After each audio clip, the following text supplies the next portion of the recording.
Holy cow. Thanks for listening to our podcast. It's Pat and JT, Twitter, Instagram, and Facebook, 402-403-9478. Just so y'all know, we're recording this in two different locations right now. And why can't I see you? Because I'm in the studio that it's like the super expensive fancy cameras and they're pointing the other direction. Well, I'd have to like set everything up. That's just not conducive, but whatever. Yeah. Okay, fine.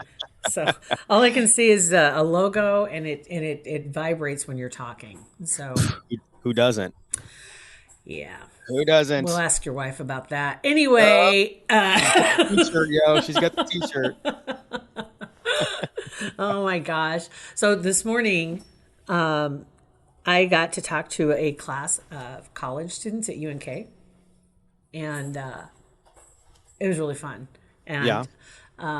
I got to give them credit. It was a good sized class, and everybody was there. It started at 8:00, and they were maybe there physically. Oh, but there was. It was funny because there was a few that were remote. There was a few that were remote, and it's like they kind of forget that their cameras were on, and they'd be like yawning and stretching, and like, oh God, doing all that stuff. It was so funny. Like they forgot that we can see. It's easy to do. It's easy to do, especially there. I mean, when you first started Zooms, everybody was so self-conscious about their house, their clothes, or whatever. Now it's been 18, 19 months. It's like second nature anymore. We don't care. It's to the point where, you know what? It's that feeling when you have somebody over to your house a couple times, and by the third time, you're like, you can go get it yourself because it's in, where it's at. Whatever. At what point do you stop asking to use the bathroom? Like, if you're 3 or 4 times in, you just get up and go to the bathroom? Or hey, I got to go to the bathroom? I'm going to say the second time.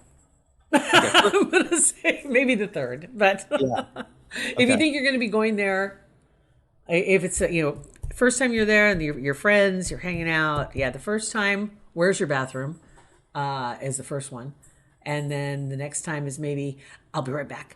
Or I'm gonna go. Can you use your bathroom?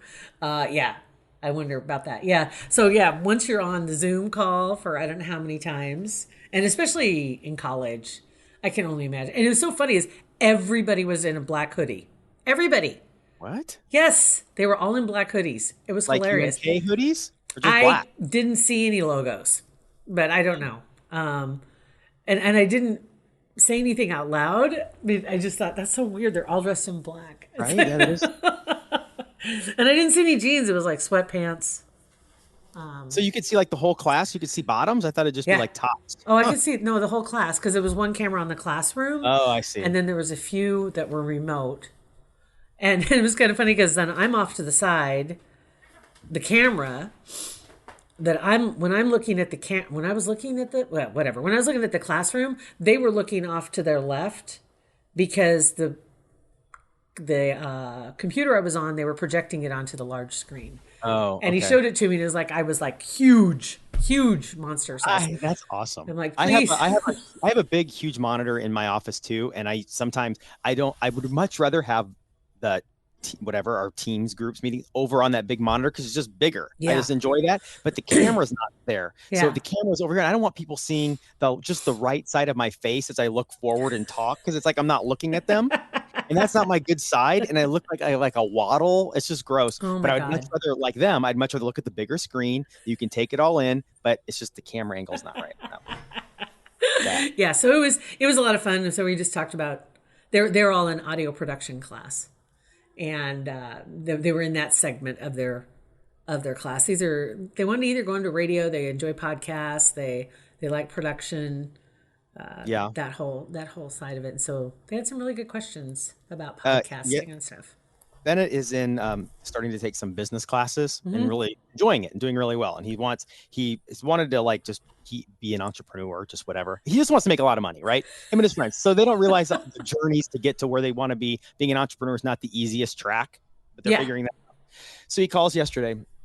He's like, "Hey, Dad, I knew this question was coming, by the way, about not all this question, but this kind of question where he's like, we got this class. We're doing a project. We need to talk to an entrepreneur, somebody that, maybe for whatever reason had to start a business and made it work and they ran it successfully. And I'm waiting for him to say, can I talk to you about my class? Cause of Parkville. And he's like, can I talk to Dax about Shark Tank? I'm like, what? And I was like, well, I'll ask. And, and I'm like, yeah, I'm sure you can. So I talked to Dax and he's like, ouch. He goes, he didn't think of you first. I'm like, dude, your kids are still at the age where they think you're cool. That's going to pass real quick. Gonna pass real quick. And besides, I'd rather talk to some dude that got funded by Mark Cuban on Shark Tank about starting a company than your dad. That's way better for the street cred. That's way better. Yes, when he can roll up with screenshots of Dax and Mark Cuban, that's who he talked to. Yeah, he may get a couple dates out of that. That's possible. That's possible. It's true. That's funny. I don't blame the kid, but it was funny. I love it. That's great. Yeah. So otherwise, let's see what else was going on this morning. We got a text, a really funny text from someone. Okay. This is from Karina. Yeah. In Kansas at 402-403-9478. It says a coincidence that two of my favorite things in the morning have the same slogan. What? I think not. And she sent me a picture of because our slogan for our podcast is "Ready When You Are." Yes. We thought we were really clever too with that because we realized we were finally doing something where we were ready. Our podcast would be ready to listen to on your time instead of on our time, right? Coming from radio where tomorrow morning at 7:05, blah, blah, blah. Right. And so instead we do the podcast and you could hit play when you have time, right? And it's like, that makes so much sense. That's so clever. Okay. Ready when you are. Guess what else is ready when we are? I don't know. Pop-Tarts. On the back of the box, ready when you are, Pop-Tarts. And I zoomed in, I'm thinking, okay, is this a box from like the 80s? Nope. It expires December 24th, December, my birthday. It expires my birthday, the 14th of 21. Damn. Ready so there's a double tie together there. Huh. Well, maybe then if they've had that slogan for a while, maybe that was just like subliminally in my mind because I loved Pop-Tarts when I was a kid. I loved Pop-Tarts. Yes. I would go as far as to say you still love Pop-Tarts. You just are smart enough not to have them in your house. I love a Pop-Tart. There's nothing better than a hot Pop-Tart and cold milk. No. Nothing better. Yes. Well, I still love them. I always will, but I just can't have them near me. Right? Yeah. I couldn't. Oh, that does sound so good too. Yes. The brown sugar. Isn't it the brown sugar ones? Isn't that what it was? Or the blueberries bomb, the strawberries bomb, the s'more one is that's not, what's so funny is they have blueberry and strawberry because it makes it sound healthy because it's a berry. Right. Let's not front who makes Pop-Tarts, Kellogg's or whatever. Right. Let's not front. Let's just do that. That's why they stopped doing just the fruit and now they have cookies and cream. They have let's be real, right? That's what we're really wanting. That's ready when you are. That's funny. Thanks, Karina in Kansas. That's crazy. In Kansas, no less. Karina in Kansas. Fantastic. I was zipping around on Facebook, the other day, and it came across a page that I hadn't seen before, and so I've been following it the last few days, and it's called My Omaha Obsession. Have you ever seen that? No, I've never even heard of it. It's been around for about 5 years. It appears. I'm going to show you. Let's see there's the About page. Let me look at this real quick because I didn't really go there. But anyway, on the About page, it says, launched March of 2016. This is just somebody who's in Omaha, right? My Omaha Obsession, and writes about like old places or stories about Omaha or things like like stuff like that. And actually, they've got some haunts that are on there for October. I think that's what got my attention. And then I got to looking around on there, and there was a whole series on here called Mysteries of Omaha, Hidden House. And there were a lot of these in Omaha where when you're driving around, and once fall hits and the leaves fall off, you can kind of see through to see what's behind these trees in some of these instances. But there are a lot of intersections, you think about it, that if you like pick your head up and look around and you're like, holy crap, there's a house up there. Or oh my God, there was, you kind of notice, but when you're driving, you just look straight ahead. And they picked the intersection of 96th and Pacific. And I know exactly where that is. I know exactly that area. Right? Hidden stuff up in there. There's that wall of concrete, poured concrete, that's like 5, 6, 7 feet tall that goes around on 96th and Pacific. And I think it's on the northeast side of the intersection. And you can't see anything up there. And there's this crazy driveway that like goes up the side on one side of it, kind of like, you know how I don't even know how to describe it. What it reminded me of was when they would show how they thought they built the pyramids, and they'd have a road snaking around the side that would slowly go up the elevation and Right. then turn and go Yeah. back. That's what this looks like. And so they have a 4-piece series on it. I just started kind of going through it today, but I was looking at the pictures.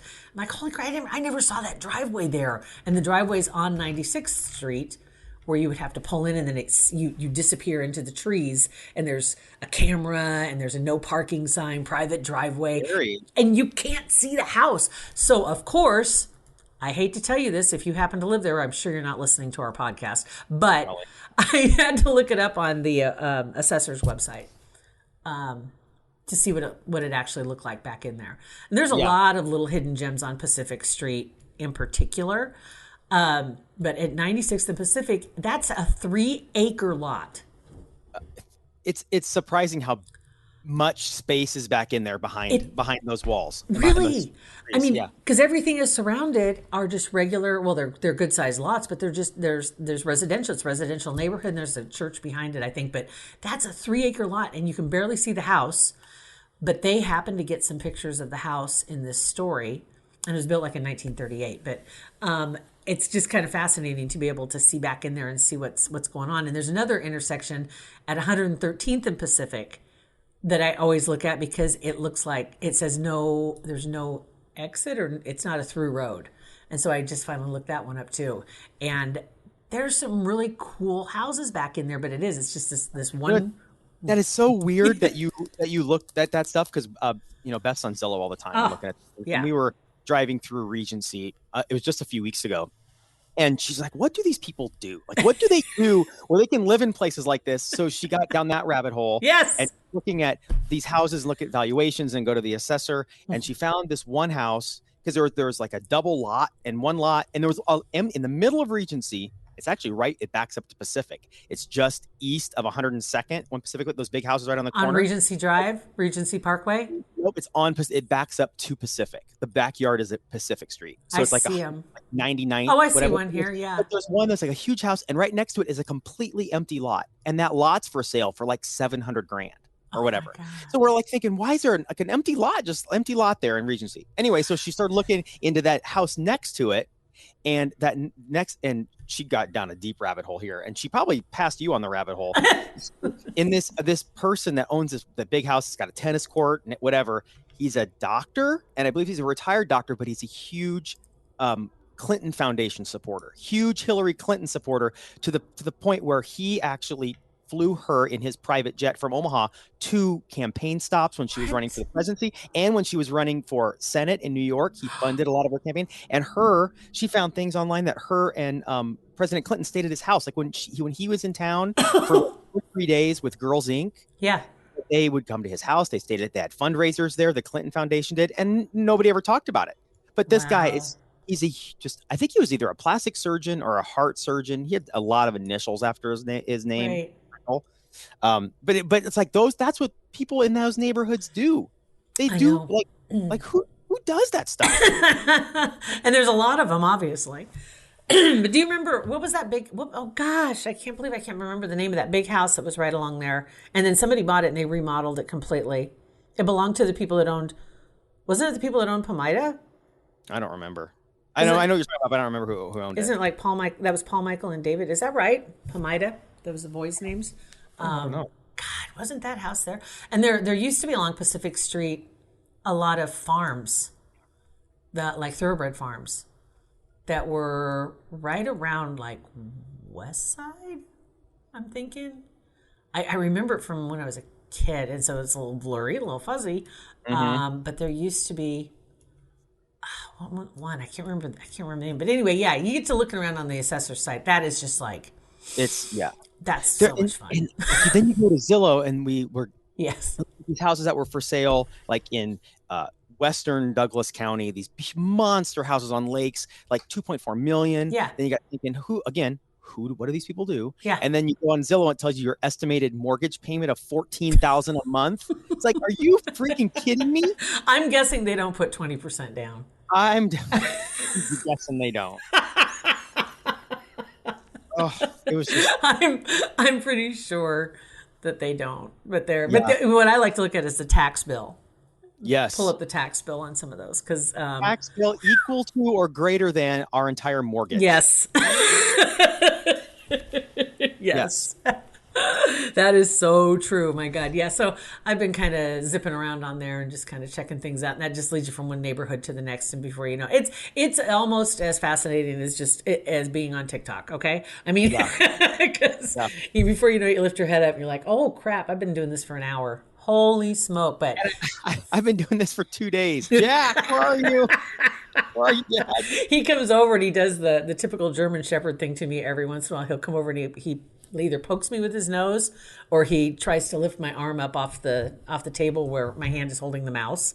And so he puts his head under there and flips his head back like, hey. That's what he's doing. He's like, hey, pay attention to me. Over here, I'm starving. Will you come take care of me? Quit looking at people's houses and stuff. Can't help it. I can't help it. Anywho, yeah. So that's kind of what I've been doing this morning. But the UNK people, just wanted to say it was really fun. So shout out to the lopers. Yeah. Seriously, sweet. They were all stretching and trying to get awake, and a few of them actually had some questions, and so it was an early morning class. I remember. Did you ever take 8 o'clock classes? Oh yeah, I did. I don't remember what it was, but I took 2 8 o'clock classes in my brief stint in college. In my brief stint in post-secondary education, each semester I had an 8 a.m. class. Worst thing ever. Yeah. It was rough. It was way rough. And then we end up doing mornings, right? Yeah, right? That's I know. Silly. So, anyway, thank you for your texts, your emails, your posts on It's Pat and JT on Instagram, Twitter, and Facebook. Ready when you are, unless we're not ready. Like a Pop-Tart. Old stuff, just like a Pop-Tart. Thanks for listening. Pat and JT Podcast, a Hurrdat Media Production.